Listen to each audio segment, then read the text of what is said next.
Okay, that's all of them. Okay. Yeah, so just for the sake of the recording, we've just been discussing like arrangements next year, general arrangements next year. One of the things that we would like to potentially do is these sort of information evenings or weekends, in the afternoon on Saturday and Sunday or something like that, where we go to a place that people have arranged for people who have never heard divine truth before to come and listen. And there's 2 days that we would do in a row. The one day would be firstly a short discussion about the spirit world and how it's all. Sort of the truth about what happens after you die, an introduction to the spirit life, to the spirit. So that it would be exists. a very short 1-hour introduction, and then it would be channeling from a couple of spirits who have passed, and we do some sort of mediumship in front of the group. So that would be like a 2 or 3 hour thing, but it would give us the opportunity for people who are interested in mediumship in particular to hear about divine truth. Does that make sense? And as you would probably appreciate, just knowledge of the spirit world is a wonderful thing for anybody to know about, whether or not they decide they want a relationship with God. Yeah, or not, Or not. So we would even... So the first day would be that. Potentially advertise that... on the net or in your local community. On a notice in board. Portugal, friends of ours there put out flyers and they posted them all around the place. And on community notice boards. And things like that, yeah. So, a little bit of sort of local effort. It requires some people in the local area, of course, but and people will hear about it and then potentially come along. And depending on how many people register is how big the event would be. So if there's only 20, then we can have it in a home. If it's 50, then we'd have to get a small venue. If it's like 200 or something like that, then obviously we'd have to get a pretty big venue. But it just depends upon, circumstances as to what might happen there. Yep. Libraries. Oh, yes. Libraries is something that I have been looking at. We have been investigating. Especially for those, 20 to 50 people, and just for an evening or an afternoon. But pretty much every one of them in the USA only allows a 3 months ahead booking. Yeah, so we'd have to have an idea less than 3 months ahead. And for an event like this, which is sort of, we have 4 days continuous hire, often that's not good for community locations. They don't like us doing that in a or library. Libraries, because they have regular bookings of other things, or they don't want their space tied But up. we'd easily get away with a 2-day thing, Yeah. Obviously, we'd still set up the venue, but a bit differently than what we've set up this one. We'd only have cameras aiming at ourselves. We'd still have microphones for the audience because you don't know how big the audience would be. And we'd only have cameras set up ourselves. There'd be no audience camera. And so we could even get away with just sort of one camera even aimed at ourselves as a recording of the event, because we still want to record the events. But it gives us the opportunity for people in the audience to remain anonymous, aside from their voice, of course, will still be there. But they have the opportunity to ask questions and us give them answers. So the first night would be the first day of that would be like the mediumship day. And it would be 3 to 4 hours. Yeah, so 3 maybe. It's not a big commitment of time for people. Often people who you might talk to about these events, it's a big commitment, isn't it, to go from, that sounds a little bit interesting, 3-day seminar. It's a big commitment of time. Yeah. And so these sort of 3 or 4 hour events where people can learn a little bit more and meet us in person seem like a loving option to offer. Yeah. And then the second day would be for those people who are still interested from the first day, whom we can share a bit of God's truth with about sort of like a secrets of the universe discussion, with regard to the spheres and, how love governs and laws govern the universe and things like that. Just a very simple sort of 2 to 3 hour presentation, again, focused on the very fundamentals of God's truth, just so to pique people's interest, to help them if they're interested still. So any who are interested from the first event could come to the second event. And it also means that we only have to set up the venue once and dismantle that venue once for us. So that's sort of one thing we're looking at. We're looking at wanting to do that somewhere near San Diego next year, and also potentially here next year. The challenge is that the US is so large, and so the idea is that people in a local community might be interested in coming, because obviously to come a long way for 3 hours is probably beyond what most people would do. And again, you get back to that investment of time, effort and energy for someone who's maybe casually interested. The other issue we have is that here in the US, you're not very keen on sharing your passion for divine truth with people around you. A lot of you are worried about how you'll be viewed, and so then not many people actually hear about it from you guys. So then most of new people hear about it from our online sites or from other people. Not really from us. From the people who come regularly. Yeah. So that's something that is one of the sins, actually. Living in your fear is a sin that we can talk about. But if one of the other things we're considering is doing like a road trip, where we come to the USA for a month or 6 weeks or something, and we just drive. We arrive on the West Coast because that's the closest to where we are, and then we just drive all the way across to the East Coast sort of thing, and we just do little events along the way. Now LA and here is very much the same latitude, pretty close anyway, so you can easily just drive from LA, Vegas or something, and down to Arizona a bit, and then across to Texas a bit, and then sort of up into Tennessee, and then down to here, and do a bit of a road trip, and you could easily do that in 4 to 6 weeks without it being too much heaviness on us in terms of how much time and energy it takes from us. So that's another thing we're also considering. In every country, actually, not just here. Now that we have equipment with Michael on the East Coast, the West Coast, and we have equipment with Paddy here, and we have pretty close. There's a few extra things I've got to get to Michael to get a full setup, and we've got pretty close to a full setup here now at Paddy's. So we can actually, if we get a van or something, or even just a U-Haul, chuck everything in the back of a U-Haul van.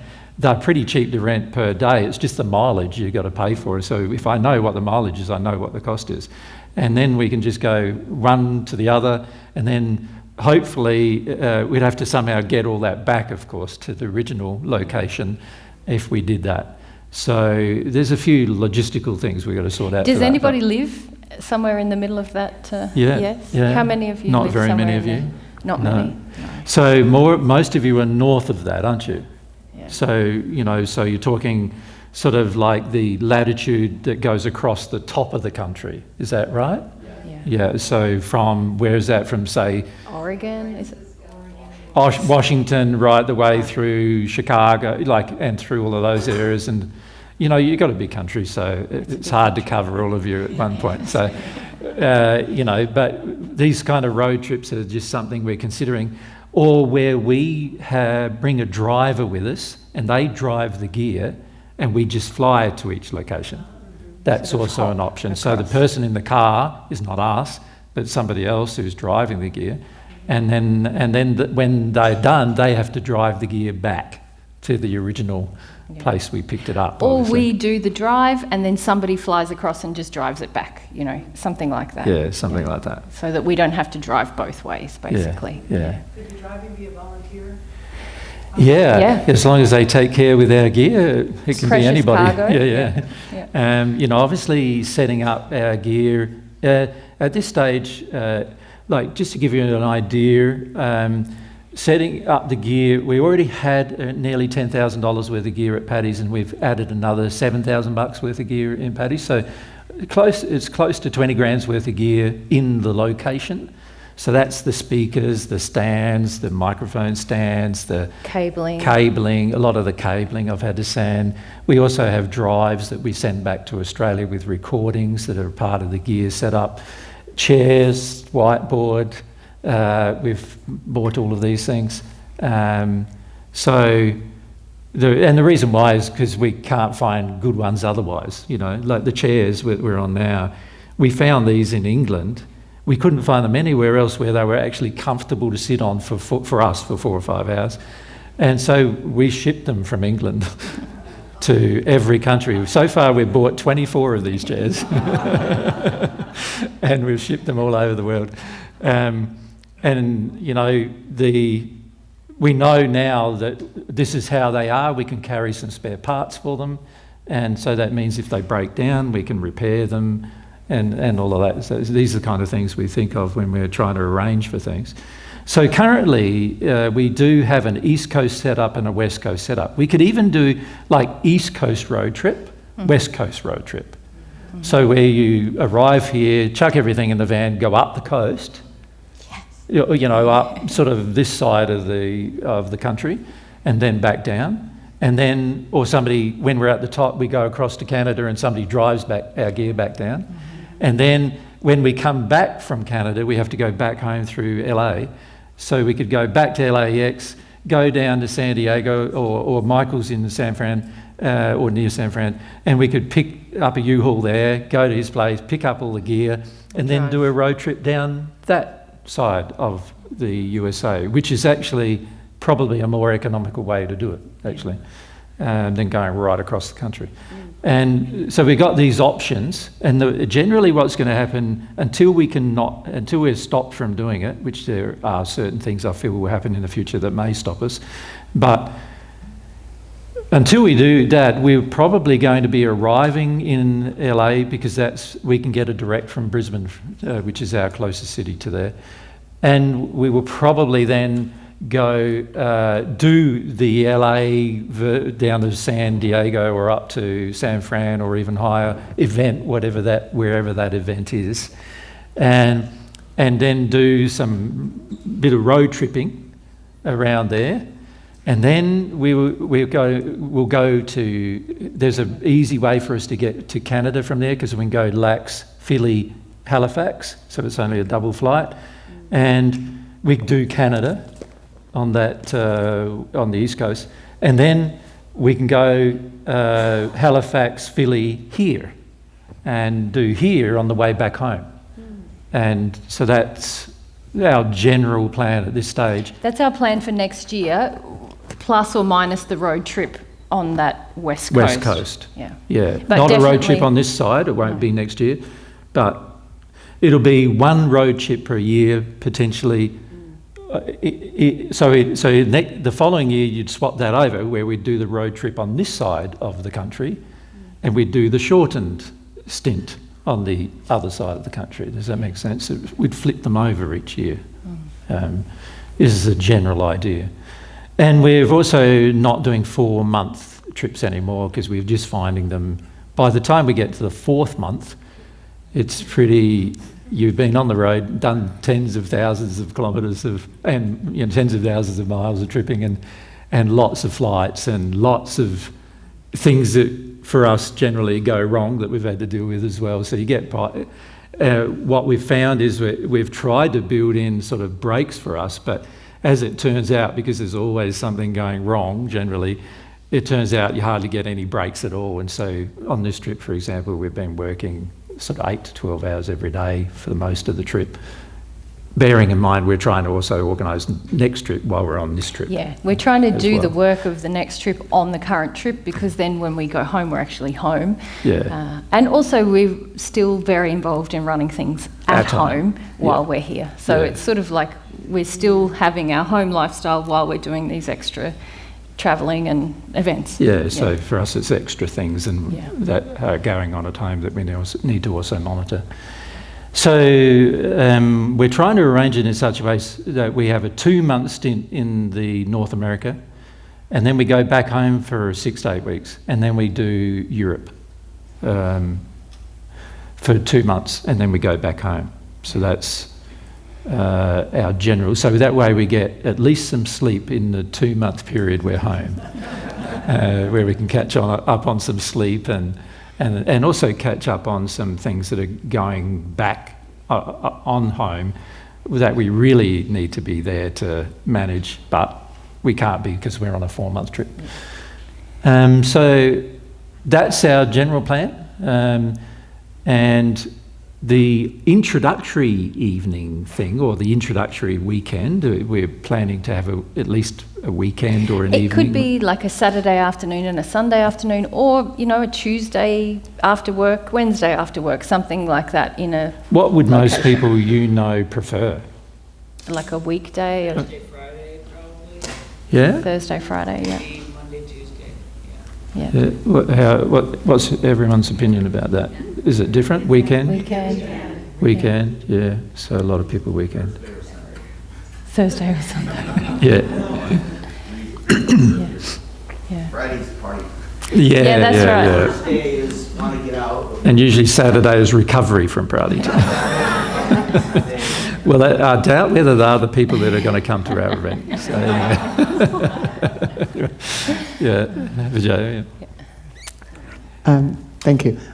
I think it's a brilliant idea, because when I speak of the truth, the one thing I can speak with authority is the spirit world, you know? Yeah. And it is so important, because that is why you should do the work. I mean, more than any other reason why. So it's wonderful that you're planning to do that, because I can't imagine how that wouldn't be a great way for people to wake up and say, what am I doing? I think it would be fun too, actually. It'll be a lot of fun, yes. Yes. And you get to, talk to a lot of different spirits, and also it'll be fun in terms of seeing how people respond, to it as well. And I think people are fascinated just the truth that the spirit world exists, and a lot of people have questions but no answers. And no interest in God or, anything else at that point, but who knows, it might develop an interest once they understand it a bit more. Yeah. Even the ones who are interested in God, they're not even aware what they're doing, why they're doing what they're doing. So it's hard. We understand that a fair portion of your population are Christian, right?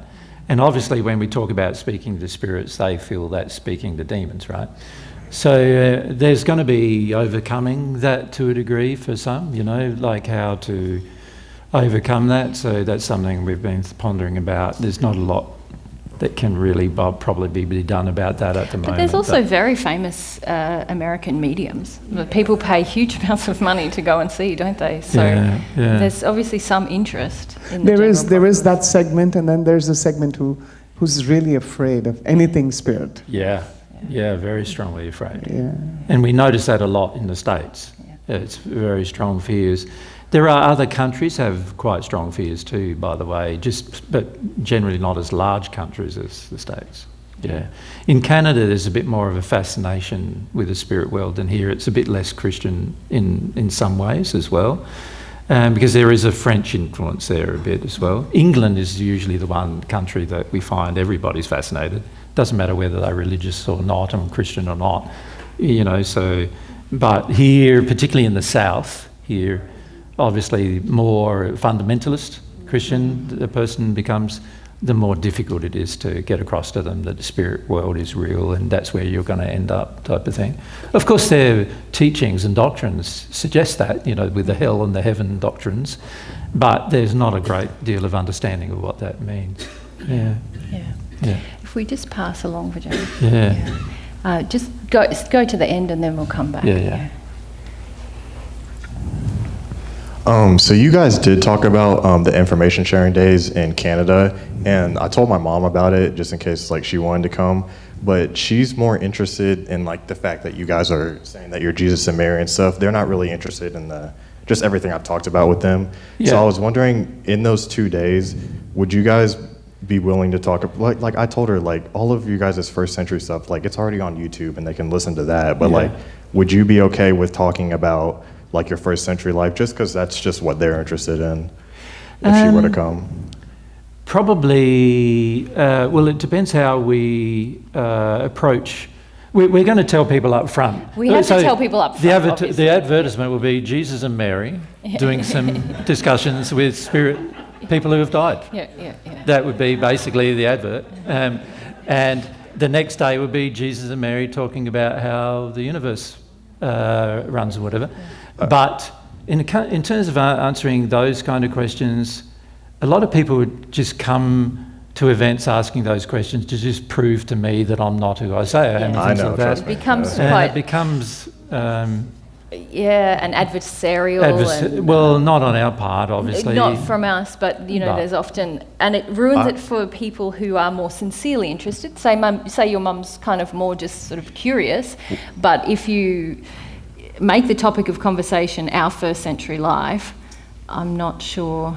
The thing about it is with me is that like I feel like when they hear you guys talk about that, because of like your sincerity and stuff, like I just want her to have the experience of like feeling how sincere you guys are. Like it would be so hard for you guys to make up all the stuff that you are, just like with how fast you answer.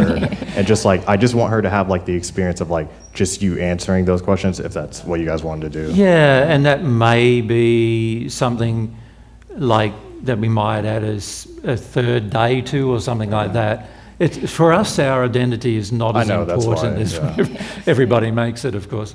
Yeah.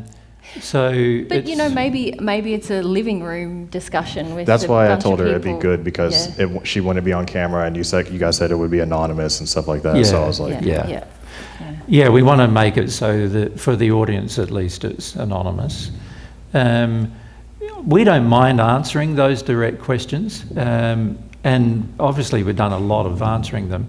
But I would put to you that if your mum's not interested in watching a video already answering those questions, then it's highly unlikely she'd be interested to come aside from just being attacking anyway. yeah. So my suggestion there would be, well, watch those videos, and if they don't want to do it, well, there's not much more you can do. I know you want her to have the experience, but the key is whether she wants to. Yeah. And that's the difference. Yeah. Makes sense. Yeah. Okay. All right, well, I have a question. Could you, when you do the spiritual realm and the spiritual class, could you make one like a spiritual master class for individuals already intuitive, but like diving deeper of like, okay, now that you understand how to see auras, now that you know you have clairsentience, now that you have mediumship, can you do like a master class for intuitive specifically? Well, firstly, we're not going to call it a masterclass. But Mary has plans to start. Well, there's two phases to teaching mediumship. The first phase is the soul condition of the individual. Which is really what governs mediumship. Good mediumship. So Mary wants to do a series of discussions about the soul condition of the individual who's desirous of doing mediumship. So firstly, she'll do that, and then Then we'll apply that to mediumship principles. Does that make sense? So the mechanics of mediumship with the soul condition principles and how they govern the two, how they interact and how they affect the clarity of your mediumship and who you attract, and some of the things that Samuel talked about yesterday with the rapport and those kinds of principles. So we will be doing that, but it requires, see, what we've seen is a lot of people are very interested in mediumship but don't have the soul condition to attract good spirits. Or they're trying to meet their addictions through the mediumship. Or they have no idea who they're actually talking to. So many spirits of a dark nature will come and falsify their identity to you. And if you don't have a decent enough soul condition to understand their feelings versus their expressions, then you will just accept who they say they are, rather than, looking and saying, well, that's not who I know they are. For Mary and myself, we know who they are, the ones we're talking to. And we're sensitive to their motivations, just like we are sensitive to your motivations. And that requires the individual medium working through their personal facade, acknowledging their own, dealing with their own sin. A lot of the awakenings to sin are required in order for you to feel those things in the spirits that you're speaking to. And there are a lot of people at the moment claiming to, not a lot, but some claiming to be mediums of celestial spirits, but actually they're talking to first sphere spirits and they have no idea they are, which is really problematic, because all the things then that they say. You see, a first sphere spirit can read the Paget messages just like you can. He also has a developed intellect just like you do, So he's able to use the terminology of divine truth just by reading the Paget messages, and now he knows the terminology. So now what he's going to do is he'll come to somebody, let's say it's Mary, and she doesn't know, and can't feel his nature or his character or the reasons why he's there. And I haven't engaged the principles myself that are in the Paget messages, for example. So he can just claim he's Jesus and give Mary a very nice feeling, right? An addictive feeling, and so Mary's now convinced that he's Jesus. And then off he goes talking. And now, not only is he talking to Mary or through Mary and connected to Mary in a dark manner, because he's falsifying his identity, and there's millions of spirits, by the way, in the spirit world who claim to be me. So there's millions of spirits who falsify their identity, just in terms of myself. Many spirits falsify their identity. Now, not only is Mary listening, but because she thinks she is such must be such a good person being able to connect to Jesus, right? Not understanding that that's not our feelings. We connect to anybody who wants the truth, not just a person who's good. But she's now thinking, I'm such a good person, I'm connecting to Jesus, so she's now feeling very proud of herself, and she's going to want to share it. So now she starts sharing it. So now she's become a mouthpiece, right, for a very dark spirit. And even if that spirit just says, oh, you know that AJ character, he's not Jesus, you shouldn't listen to him. Even if the spirit just says that, that's enough to stop people listening to divine truth, right? And it's so easy for a spirit to manipulate large groups of people on earth using a mouthpiece who claims to have a connection to the other spirits who the spirit's claiming to be. Does that make sense? Yes, and sorry? That's what cults become. That's right. That's right. what cults become. And this happens all the time. In India, it's happening like so much, but also everywhere else in the world where, all the New Age people now are getting heavily influenced by these kind of spirits. There's many people who read the Paget messages that end up getting influenced by these kind of spirits. And all of it is a distraction from God's truth, right? Now, if you understand and can feel the motivations of the spirits, and you can feel that actually they're falsifying their identity, you wouldn't listen, right? And if you understood that you have feelings of wanting power and superiority over others, you probably wouldn't do the mediumship at all until you dealt with those emotions, right? Because those emotions are very dark and they're going to attract very dark spirits. So unless you change your soul condition, fundamentally any mediumship you do is quite dangerous, right? And this is, and people do not understand the dangers. They become so fascinated with it, which I understand, because it is absolutely fascinating, right? You can become so fascinated with it without understanding the dangers at all, and without having the emotional and soul development where you know what's going on. And now you're not only being influenced, but the people you talk to are now being influenced as well by these dark spirits. And this is happening worldwide now. So there's a strong movement. It was interesting, like 100 years ago, more than 120 years ago, there was a strong movement towards spirit discussion, but it didn't have this darkness attached to it, right? It was more about discovering the truth, and most of the mediums back then could feel when the spirit was falsifying themselves and was actually not being truthful with them and things like that.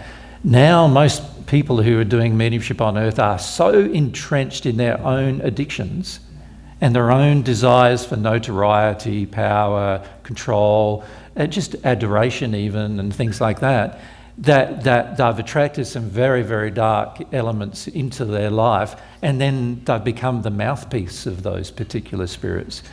Now, even the mediums that are not doing that are generally only talking to earthbound spirits. Yeah.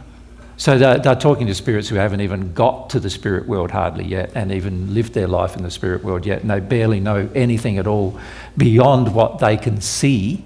Obviously, when you're a spirit, you can see what people are doing, and you can make comments about that, and that doesn't matter what your condition is as a spirit. You can easily do that. But when it comes to sharing truths, which is really what's necessary on earth, there's hardly anybody in the condition on earth where they are able to do that through their mediumship. Yeah.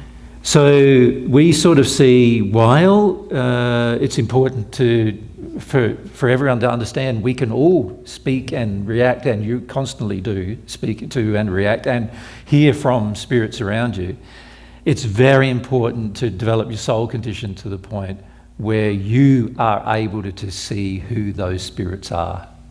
Where it's so easy for a spirit to present a picture of themselves to you in your own mind. They can use elements of your own mind to put pictures in your mind, just like they would when they're communicating in the spirit world. It's so easy for them to portray themselves to be something based on your addiction. And so it's very, very dangerous to do mediumship where you haven't worked on your soul condition. I also have another question in regards to that. No, can we? No, let's move back to the plans. Yeah, plans.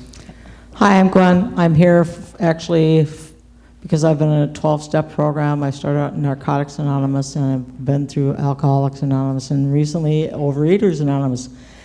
And one of the things that I have been driven to discover is what happened. We need a question. I need to. What happened to Bill Wilson when he had his spiritual experience in 1934 and then met Dr. Bob in 1935? It's not the time now to answer those questions. Yeah. So no, we don't want to digress into mediumship now. So okay. Microphone away from you now. Yeah. And who had their hand up on this side? Who? Yep. Lambos, and then we'll come to Sai. And if we start at Chris at the front here. Thanks, Cindy. Which one again? Just right down the front, keep your hand up, and then pass the mic back. I just wanted to comment on potential marketing ideas. If you did mediumship. We don't want to market. No. Yes, I know. Advertising. We want to advertise. Yes. Marketing is like trying to push you into something. Advertising is just here's some information. Yeah, that kind of thing. Yeah. I just have the suggestion that potentially if you were to do mediumship with Martin Luther, with a famous person, a famous singer, that would help people want to attend. That's true, but it's also manipulative, isn't it? Yeah. Is it? Yeah. It's sort of appealing to people's addiction in order to engage them. And so that is marketing, actually. Not advertising. So we couldn't really consider doing that. To us, we want to maintain the purity of what we do, and that includes the mediumship we do. So a person's going to have a genuine interest to be there, rather than just be interested in one person.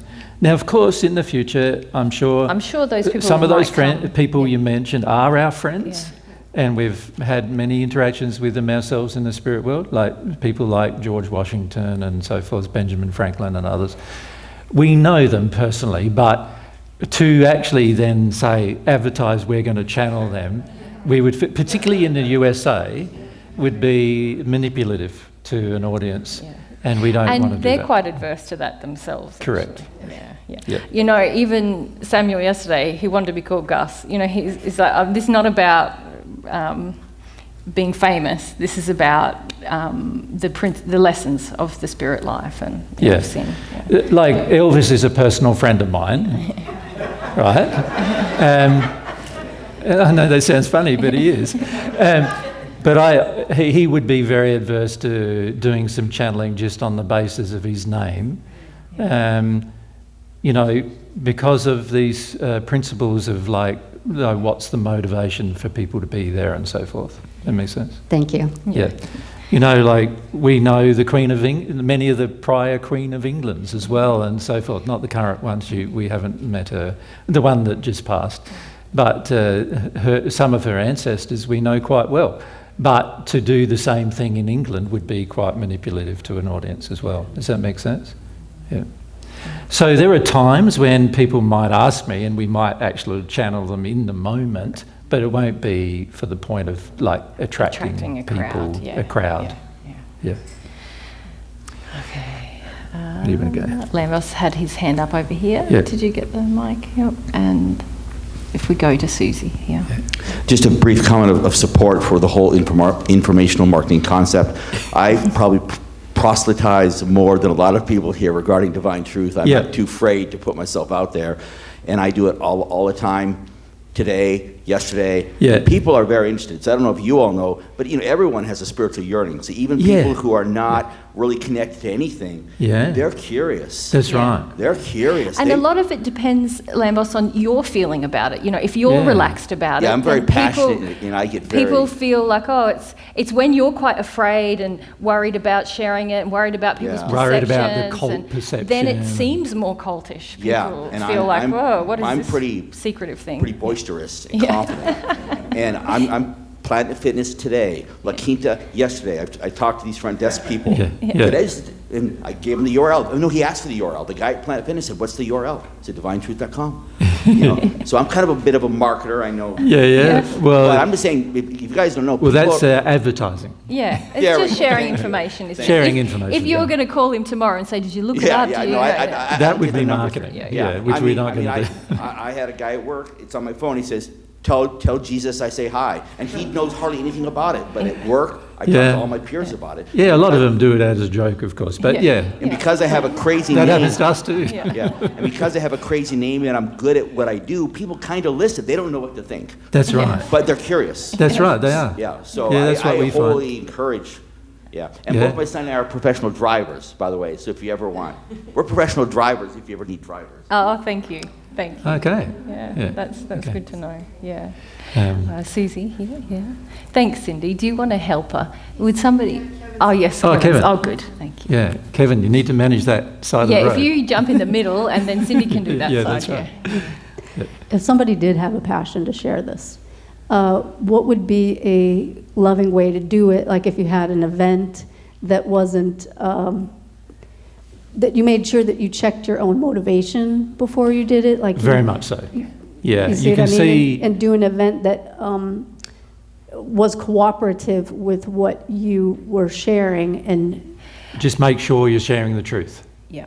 Okay. So if you don't know it's the truth, you need to say, I don't know if this is the truth. Okay. You've got to be really honest and blunt with people. This is where I got it from. I'm going to share with you what I've learnt so far, that kind of thing. Okay. Yeah. That's if you want to do an event, but often if you're just living it and being yourself, you'll talk about these things. On a daily basis. If people see changes in you, that's usually the biggest draw for other people. They go, what was that thing you're into? Because but you can easily arrange just come over to my place tonight and I'll have a quick chat draw some diagrams on a whiteboard of what I've learnt, that kind of thing. If people are interested beyond you mentioning it and they say, I want to know more, then you could. That's really your attraction showing you, okay, it's time for an event then. Okay. Does that make sense? Yes, the people around me are not that interested, so I have shared it with most of the people that are in my sphere, if they ask me, not if they, but not getting out there beyond that. Yeah. And I'm thinking if someone wanted to get beyond their personal sphere. Yeah, well, there's some people we know, they've just put an advert in the paper and said there's an information night about, like the spirit world or about, what I've learnt about divine truth or whatever, You have to be prepared for obviously some adverse reaction, but you also need to be prepared that there'll be a lot of nice people you'll find. Yeah. Yeah, that's how we found you, right? Yeah.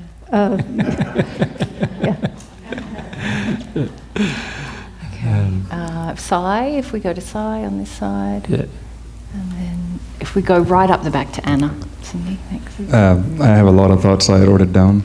In Canada, you mentioned there's going to be interviews. Are the information sessions a replacement to those interviews? Or? Probably. Well, there are some interviews are a very effective way of teaching people, we find. So we're not adverse to doing interviews. It has to be as a part of our setup, though, because we need to be able to record it still and want to be able to share it. We don't want to get into the stage where we're doing private interviews with people where we can't actually share the information that we've discussed, because quite often, like I did an interview in Portugal just recently with Yvette, her name is, and she started asking about how to sort of bring up children, really. But we got on to all sorts of fascinating subjects like tech and everything. Has anyone heard that? Has anybody heard that? And I got pretty fired up about the tech, like in the sense of the negative effect it has on children in particular. But, you know, these kind of interviews then can be chopped up and shared, like, here's the subject of tech, have you considered this? Here's the subject of whatever. So there's a lot of potential benefits of having these interviews. The issue we have when we're travelling is finding the time to do everything that we would like to do. So next year in San Diego, currently we're thinking we'd have 2 days like seminar, like the last 2 days you just had. Then we'd have a day off, but leave the room set up. And then the last 2 days, people that want to hang around and maybe want to continue with a Q&A, or maybe we do an interview on a certain subject where people can be in the audience, and then a general Q&A with the audience. So we're very flexible on the last 2 days. It's just 2 more days of flexible stuff. Maybe we do mediumship, or... We think one of the days probably would be a mediumship sort of day, and the other day would probably be like either some kind of Q&A or an interview with a Q&A or something like that. But in more relaxed sort of environment. Is there like, are you thinking there's going to be some kind of a sign-up sheet for who can interview? Well, yeah, I'd want to know what you want to talk about, and whether it's selfish. You know, some people... Most people get pretty selfish with their interviews. They just want all their personal questions answered, rather than thinking, is this a service to everyone, this information I want to discuss? Yeah.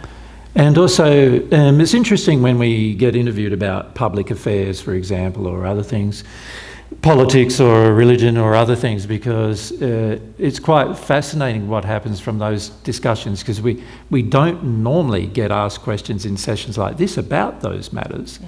And so it's quite fascinating how love applies to all of these subjects. And so we are wanting to do things like incorporating an interview in the presentations, just like we used to do a lot before. But the problems associated with that are, to some degree, we need to have an idea, at least, of the subject matter that the person wants to raise. Yeah.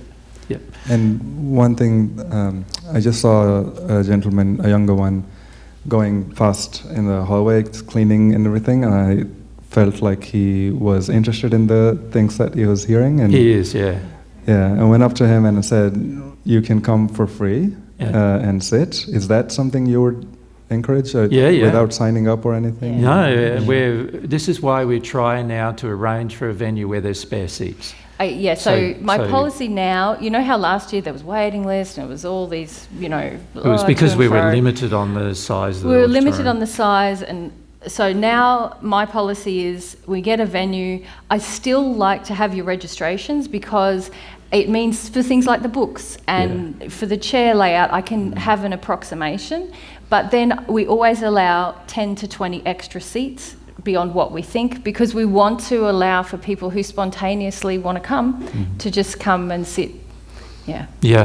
And, you know, it's like, I feel there's lots of different opportunities in that regard if we provide them. So this is why also we're trying to get venues that are a bit larger, particularly here in the States, where we're not constrained by the size of the venue. You remember when we were at Marina Village in San Diego last year, it was 56 in the room, and we had 56 in the room, and nobody else can come now.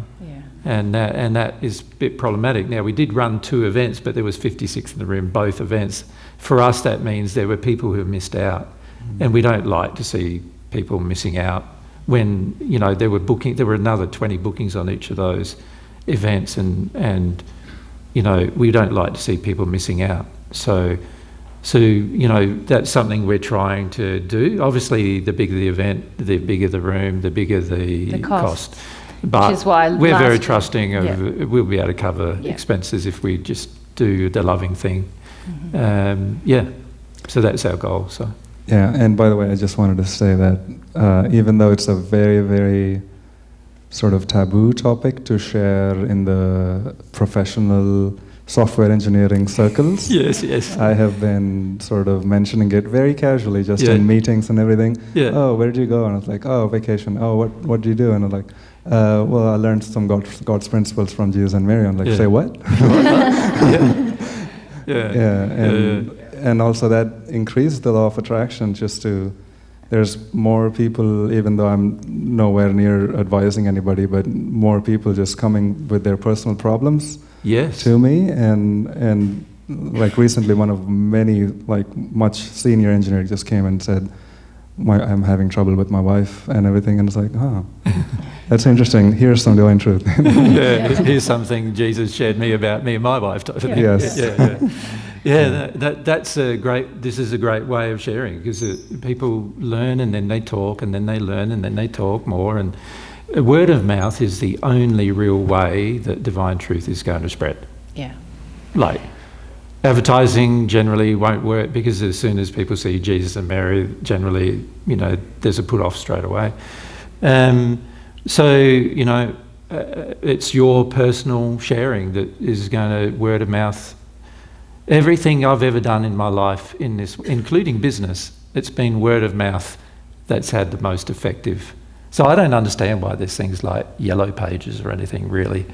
Because it's just word of mouth that really... Yelp it is now, isn't it? Or Yelp something. or whatever it is, I don't know. Word of mouth, when something is good, you want to share it, don't you? So one of the things we're also want to do is, when we find something that we feel is really in harmony with, like food that's in harmony with the way, God would like to see food prepared if it's not natural food.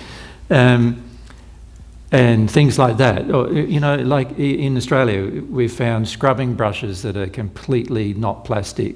After you finish with them, you can put them in landfill. We've tested them. They last over a year. And you can just drop them in landfill because they're made of wood and bristle, and native bristle, like bamboo bristle. And they work just as good as a normal scrubbing brush would. The same with dishcloths. You know how a lot of dishcloths and dish sponges and all that are all like made of plastics and everything. All of this is going in landfill. So the other things we want to do is share. These are the things we've found that are really, really effective. And also we want to support the companies that are actually doing these things, And so one of the things we're trying to do is just get whenever we go to a place, we find like good things that are in that place, and we're trying to make a list of that and get it on a website as well, so that people know how to access all that. Just stuff like that, where a person can find divine truth from a scrubbing brush. I know people that have found divine truth from all sorts of like things they investigated. Yeah. Like things you would not even think of, One guy in England, they was playing a video game online, and he just happened to be playing with the son of a person who listens to divine truth. And they finished up sharing about it and chatting about it, and he finished up coming to the event. I think he was 12 when he heard about it. He was 12. And he was playing, what's that really violent game? The war, death thing. I don't even know what it is. There's so many of them. It's famous. As soon as he turned 18, basically, as soon as his mum and dad would let him, as soon as he got out of that sort of dynamic, he came to an event. 6 years later. So you don't know. See, the way I look at it is all we're doing is sowing seeds. And we'll just see what happens. Some germinate. I gave some illustrations in the first century about this, right? Some germinate. Some get influenced by spirits. Some get influenced by the pressures of the world. Pleasures and allurements of the world. The pleasures and allurements of the world, which is also a statement from the prayer and the pageant messages, right? And some get influenced, and then some are really sincere, and no matter what influences they have, they grow. Some get influenced all sorts of ways, and yet they still grow, And you never know sometimes who's going to grow. Sometimes we meet the most arrogant and pig-headed of people, and they end up growing. And then we meet the most soft and timid of people, and they end up being resistive. You don't know. When we meet a person, we don't know how they're going to use their will. Like, we can see the condition of the individual, but not really see how they're going to exercise their desire in the future. Only really God sees that, you know. So God, being the infinite being she is, can see where people are going to influence, you know, where their desires are going to lead them. But Mary and I can't. All we're doing is going, oh, okay, there's a bunch of people here who invited us. We're going to go along and share some truth with them. Yeah. Does that make sense? And that's our motivation to do these things. So you're a bunch of people. We now get to know you a bit more because it's the second or third time, or some of you longer than that we've seen you. So we get to know you better, and we like getting to know you. But at the end of the day, we want to meet as many people that we can. And the way we do that is by sharing and being fairly consistent in our sharing if we can. Yeah. So one of the other things we're trying to sort out is how to share the videos we've got. We've got a huge backlog of videos and things like that, and trying to work through how to share all that material as well. We made a decision a couple of years ago, though, to prioritise the live events over the video sharing, because we could see the benefit, and I don't know if you guys agree. What we found was that when people watch videos, they're very selective. They pick and choose. I don't like that. Fast forward that. Or I get that. Oh, I understand that. I understand. I don't know why he's saying that to me for. I don't know That's why he's the other labouring. people. That applies to my partner. That bit. That applies to Joe Blow down the road, but not to us, you know, that kind of thing. And so when we're in your face, as some of you have already experienced yesterday, right? And more direct with you and more honest with you and straightforward with you, it gives us the opportunity, this face-to-face interaction. We can say, no, you're wrong there. No, you're wrong there. No, you're wrong there, straight to your face. And now it's more confronting, right? Because it's sort of like, and now there's that causes a trigger of the person's self-reflection, right? That doesn't happen when you watch a video. When you're watching a video, remember I said yesterday, remember you drew up that diagram about your truth, yeah? And the fact that you have a truth you have a truth inside of yourself about who you are, and then you have a truth about how others are, and you have a truth about how the society is, and you have truths about what God is and all these other factors. Most of that truth is false. So it's not actually truth, it's just your opinions that are actually false. Now, when you watch a video, you're looking through the vision of your truth at the video. Does that make sense to you? So in other words, the truth that's inside of you that you believe is there, even though it's not truth from God's perspective, but you believe it is, colours everything you hear, everything you see when you're watching a video. So this is why videos are not very effective. Because, you know, they can share some information, but they can't confront you in any way. Because you're already going, I already know that. I already think that. I already feel that. I have experienced that in my life already, so I know what he's talking about. All of these kind of interpretations are occurring. Your whole experience is being coloured by your own error.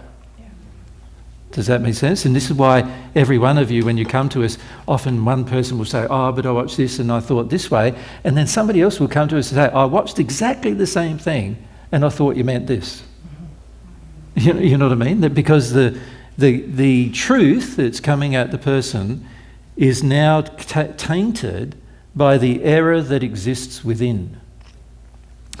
Now, how do you deal with that? You can't deal with it by putting out another video saying the truth is tainted by the error that exists within. You're like, because the average person goes, that's not else. me. Yeah, I see that. That that's other person else. does that. Yeah. Right? So you can't do it by just producing another video and talking about that. The only way you can really do it is face to face. And this is why when you arrive in the spirit world, when you start desiring help in a sincere manner, it will be face-to-face help you receive. Does that make sense to you? They have the capacity in the spirit world. One person has the capacity to transmit images to thousands of people, but they don't do it. right?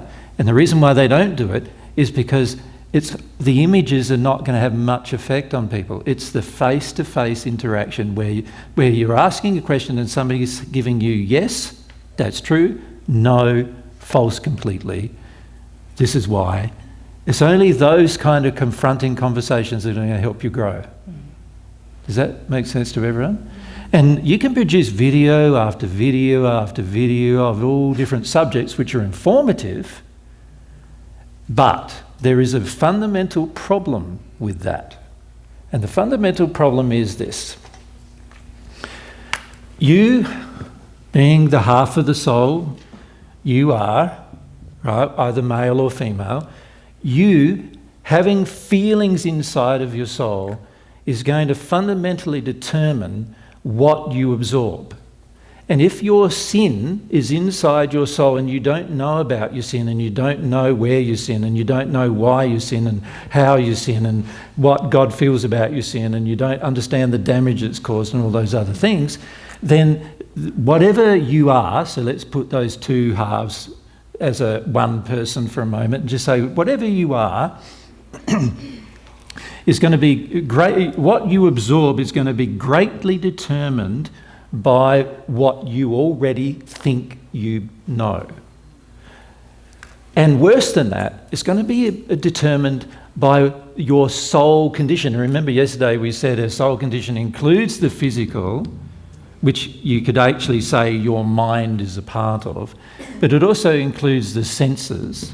So the senses are things like, what you experience through taste, touch, right, and all those kind of senses on your physical body. But of course, your spirit body and your soul have even higher senses, more senses than that, including your soul has the sense of being able to sense other people's feelings and things like that.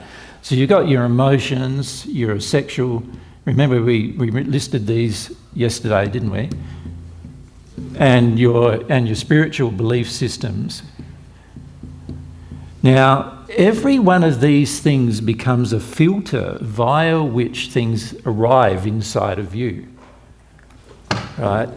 So if you don't understand that, then you're going to end up in this stage where you're going, oh, I'm watching a video, I think it means this, right? And there's no one there to say to you, no, you're wrong. No one. And you're going to, and if you're not careful, you're going to then base some choices and decisions on your life based upon your interpretation of what you thought you heard or understood, only to your own detriment. And unless somebody is there saying, you're heading the wrong direction, man, right? Unless somebody is actually there being truthful with you about it, it's going to be very, very hard for you to pick yourself up on it. Because of your soul condition, so these are all parts of your true soul condition. Now, your soul condition is either in or out of harmony with love.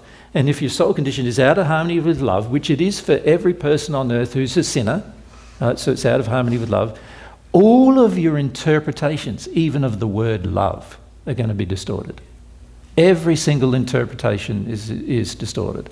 I would say especially your interpretation of the word love. The higher the concept, the more distortion, ironically. So when we use the word law, that's a very high concept, but there's severe distortions of that word on earth. Most people, when they hear the word law, they think of rules, they think of arbitrary rules, they think of destructive rules, they think of all sorts of other things, and fundamentally they feel rebellious.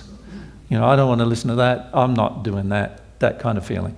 When we talk about God, there's a lot of bad interpretations of God, God's character, God's nature, all of which are false, but the average person on earth believes it. Even if they don't believe it in their mind, they do feel it in their heart, right?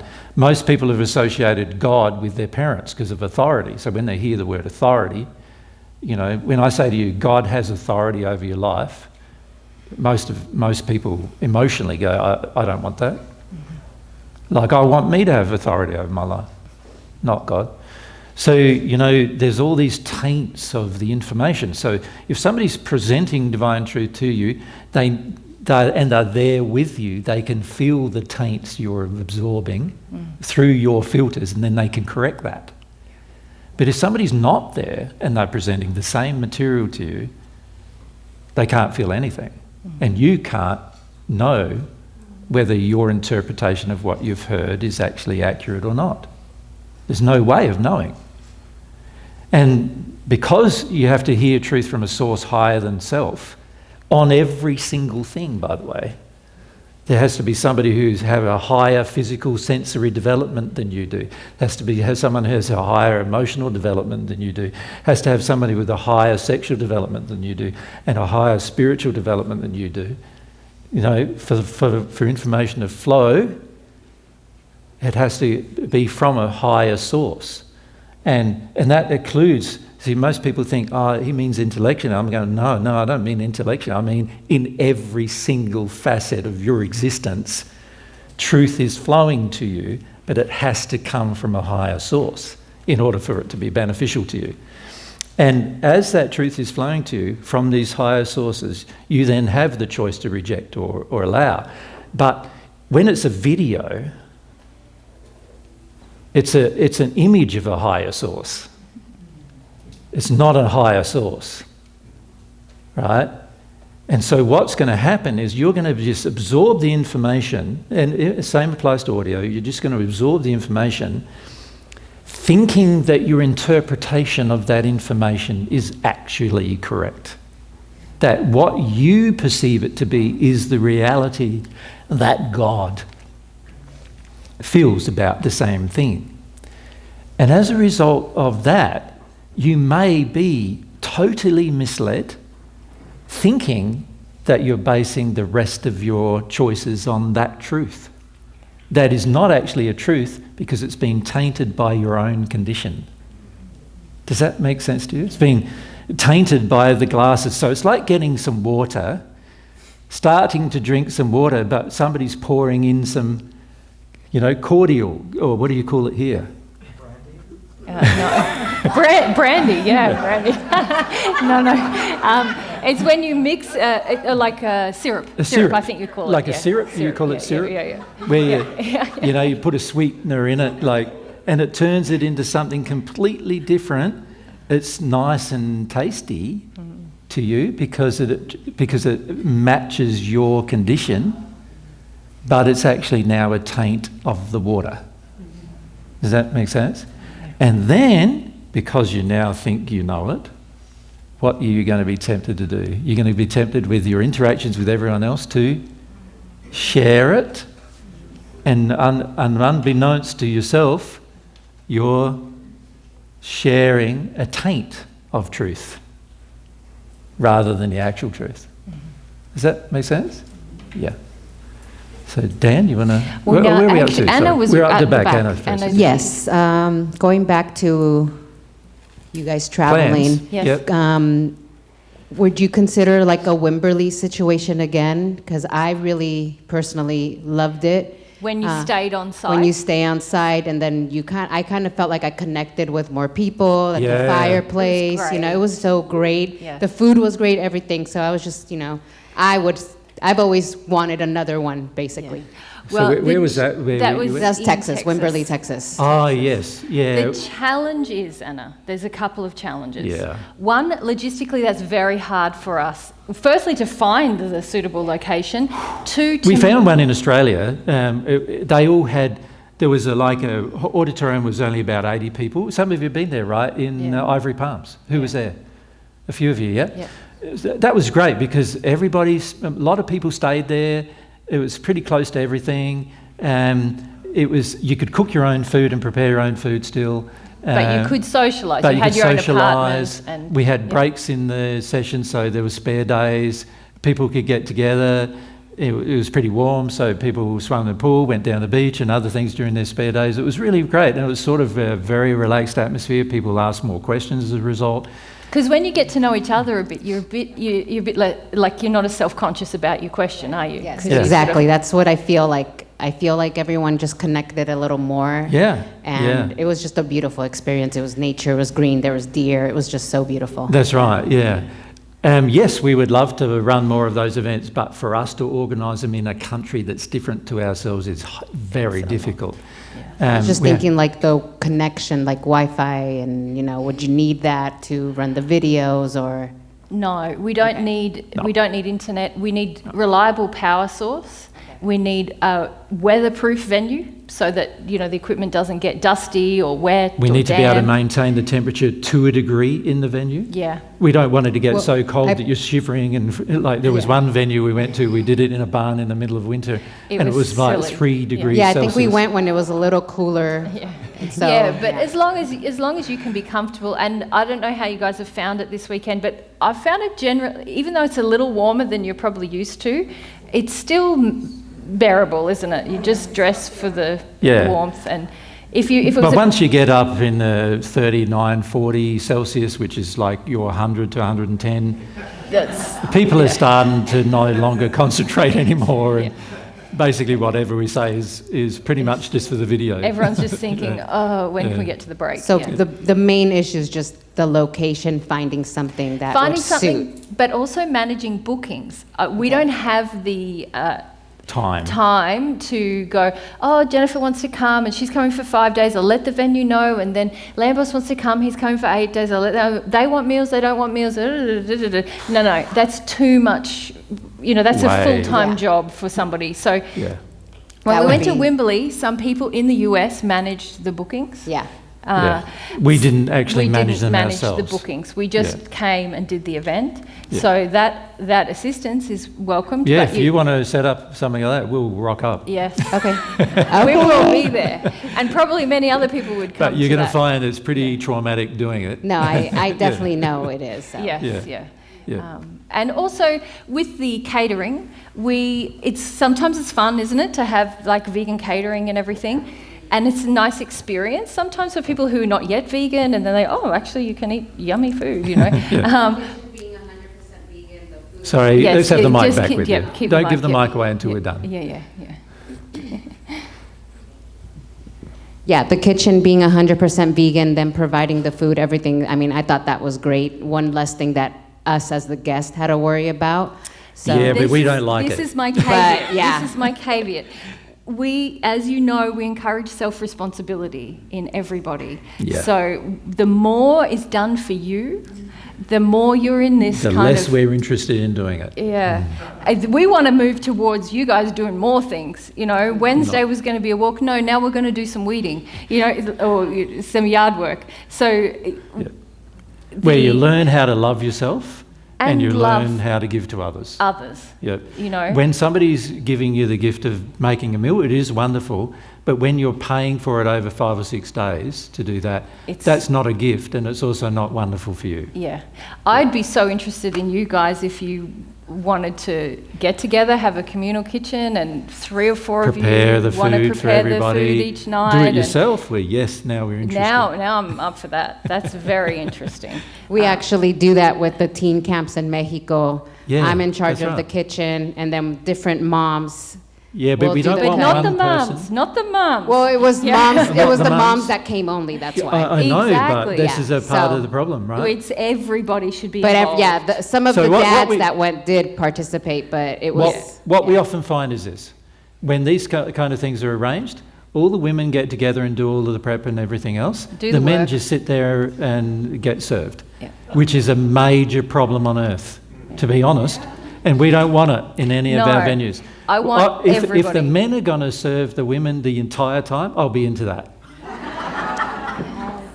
Right? Mostly because they'll learn what their women have been doing all of their lives. For generations. And they'll learn how difficult it is, and they'll learn how thorough you've got to be. And they're going to, like most men we find when we're organising events, lack the skills, the basic character skills required to serve others, because they've been served by their mothers all their lives, right?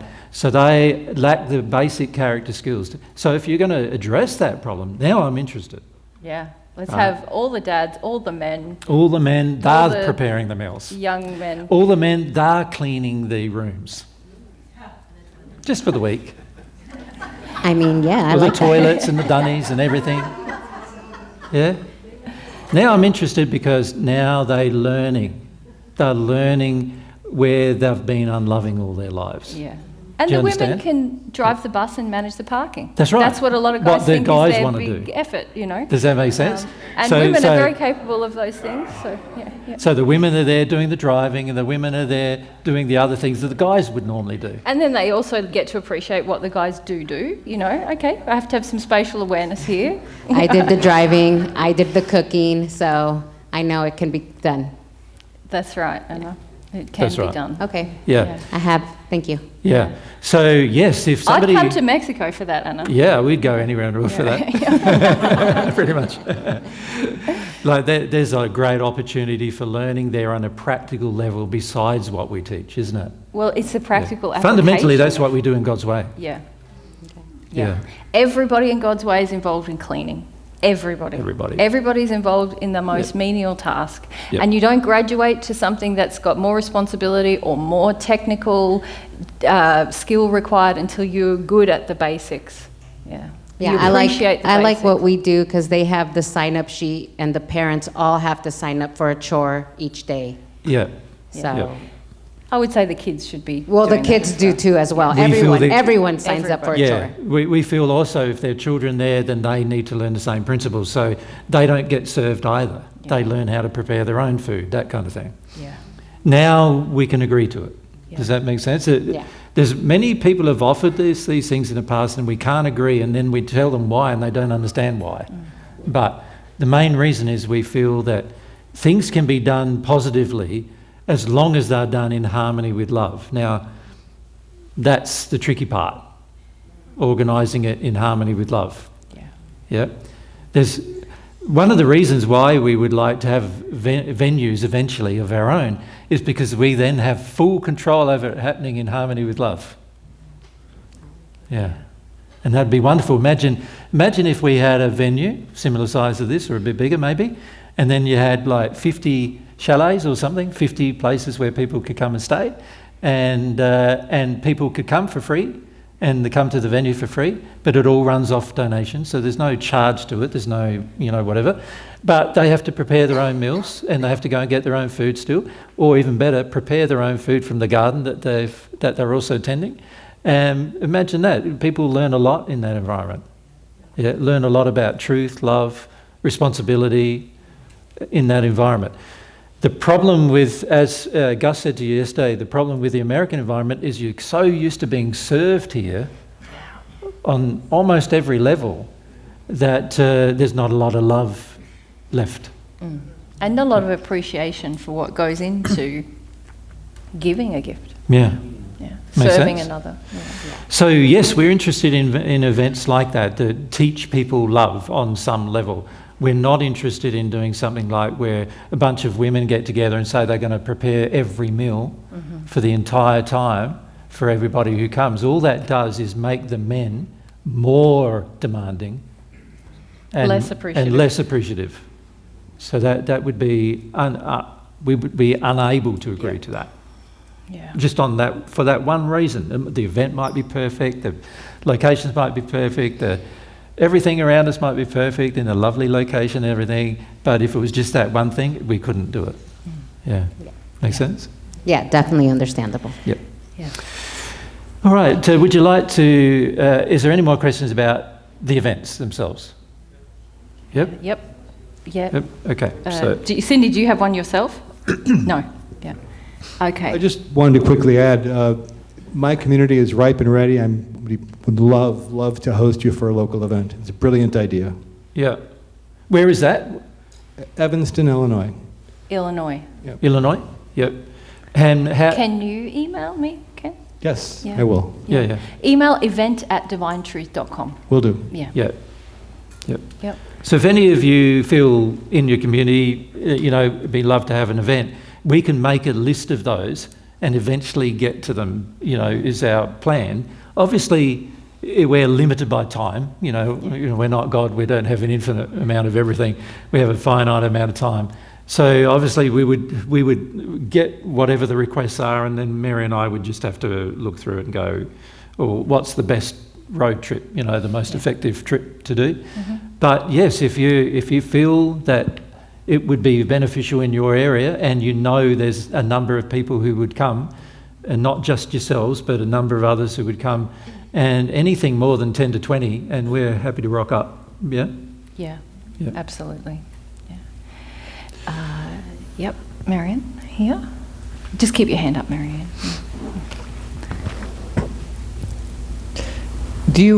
Earlier you said you might have a time frame already for the United States? We do. Yeah.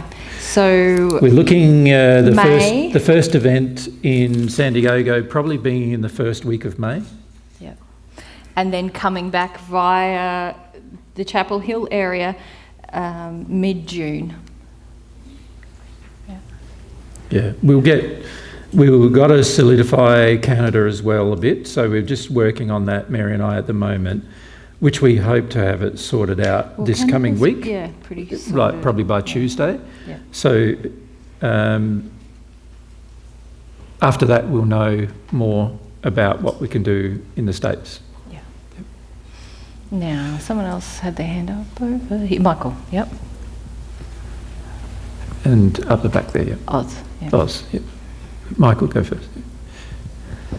We're in the Bible Belt, thinking about the question about the first century.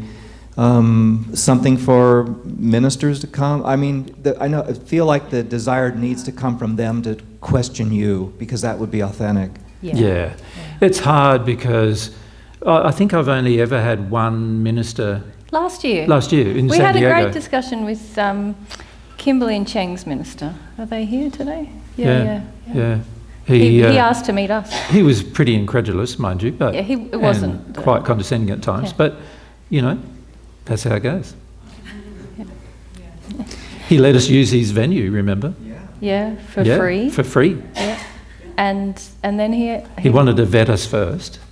Well, I don't even know if he. I think he wanted to meet us. Yeah. He wanted to meat us. Yeah. I think he'd agreed to us using the venue, but he wanted asked to meet us. a lot of what I'd classify as, well, not all basically questions about Jesus and Mary. Not much about anything else. Scriptural questions. Scriptural questions. You know. He was trying to make his point that we weren't in harmony with the Bible, but he wasn't like really antagonistic about it. Mm-mm. Yeah. Yeah.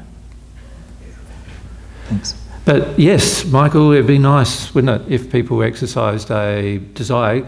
I'd love to see, like, to come to here and just have the whole audience just full of ministers, and have a chat with them. Yeah. Oh, I bet there would be Holy Spirit. Sorry? I could see some truth coming and then Holy Spirit following closely behind. Yeah. You know, there are some ministers, of course. We see here the Christian faith in particular, just like the Muslim faith in other countries, has become like a major economic powerhouse, really. Industry, yeah. Industry. So we also see there are a lot of very, what I would classify as, like, what's the best word? Entrenched? Not just entrenched, they're fake. Many of them are facade-based ministering, all to get more money and get more power, and they're not much different to many of your politicians, to be honest. And they are addicted to religious power, which is worse than addicted to physical power. Because the trouble with spiritual power is you're now influencing the lives of individuals negatively. So a lot of your ministers in the States are addicted to spiritual power. They want spiritual power over people. They want the power to make suggestions and people change their lives in the direction which the minister is suggesting they go, rather than getting closer to God. So we see that as a very common problem here in the States. And it's a very common problem in every highly religious country as well. Doesn't matter of what the religion is. There is, like if you go to India, there's Hindu gurus who are doing exactly the same thing.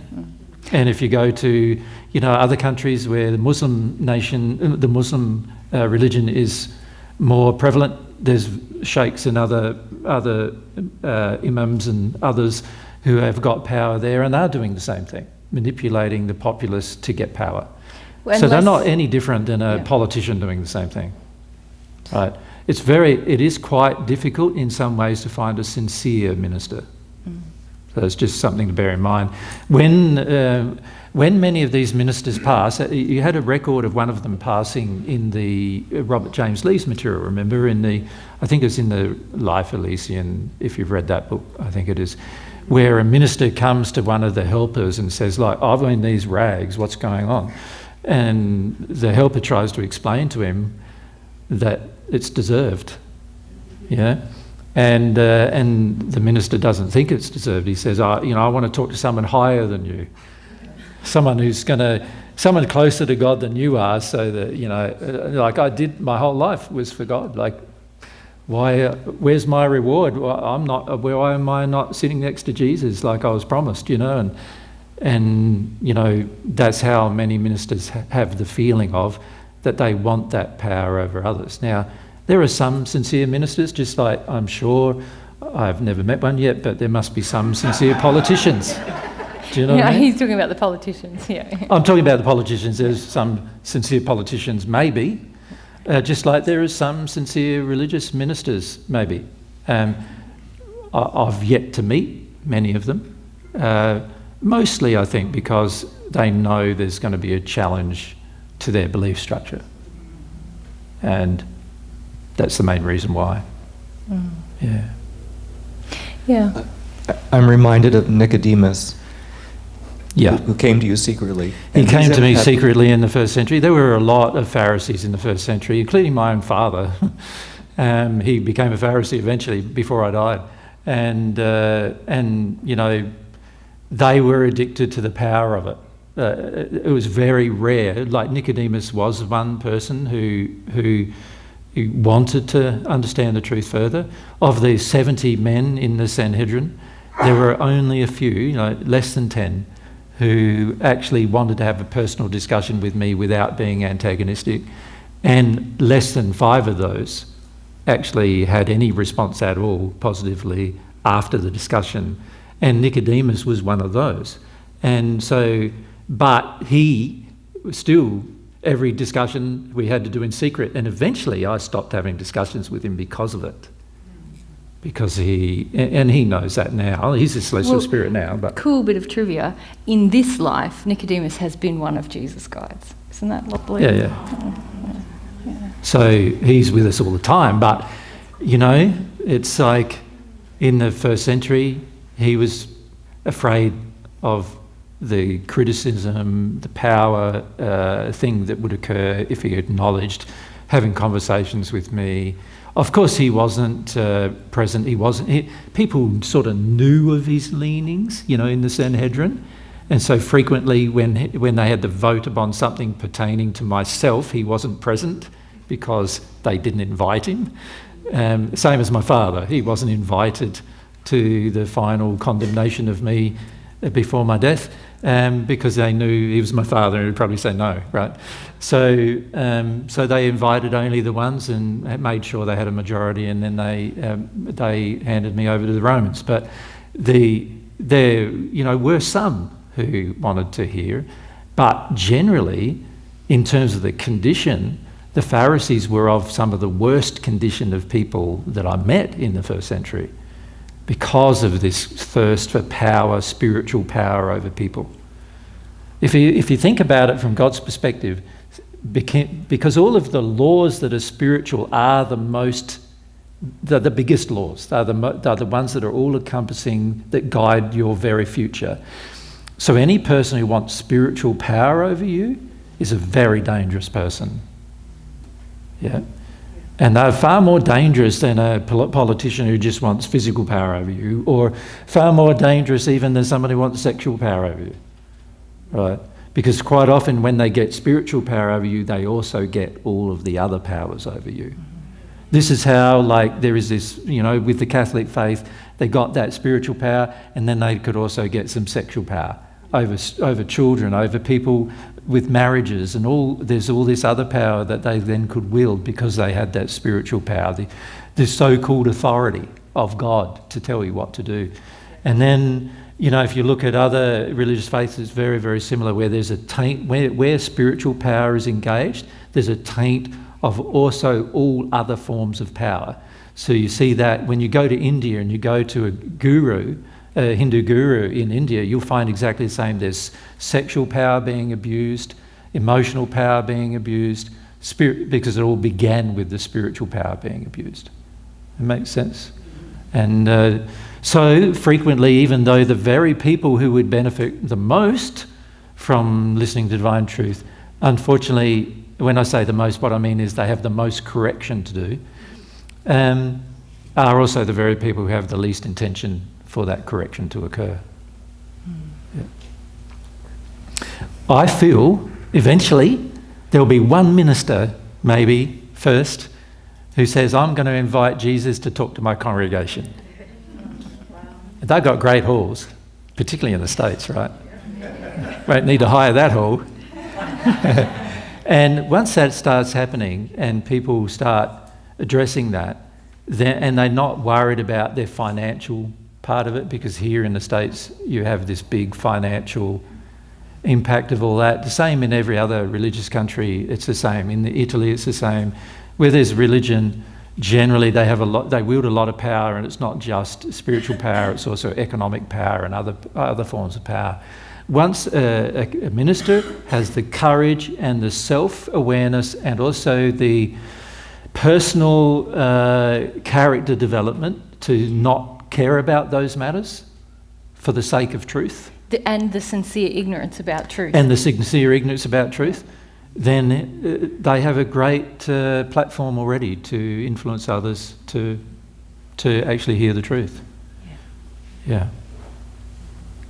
Most of the time it doesn't happen for them though until the spirit world, you know. And then they feel often very embarrassed actually. Do you want to talk to one of them?